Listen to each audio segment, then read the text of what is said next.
ഗ്രാമിക ന്യൂസിലേക്ക് സ്വാഗതം. കൊട്ടിയൂർ വൈശാഖ മഹോത്സവത്തിലെ പ്രധാന ചടങ്ങായ ഇളനീരാട്ടം വ്യാഴാഴ്ച നടക്കും.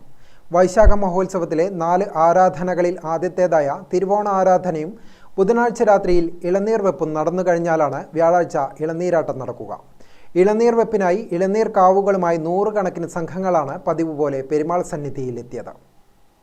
കോട്ടയം കോവിലകത്ത് നിന്നെത്തിക്കുന്ന അഭിഷേക സാധനങ്ങളും പഞ്ചഗവ്യവും ബാവലിപ്പുഴക്കരയിൽ തേടൻ വാര്യർ കുത്തുവിളക്കോടെ സ്വീകരിച്ച് അക്കരെ കൊട്ടിയൂരിൽ എത്തിച്ചു. ഉഷപൂജയ്ക്ക് ശേഷമായിരുന്നു ആരാധനാ പൂജ.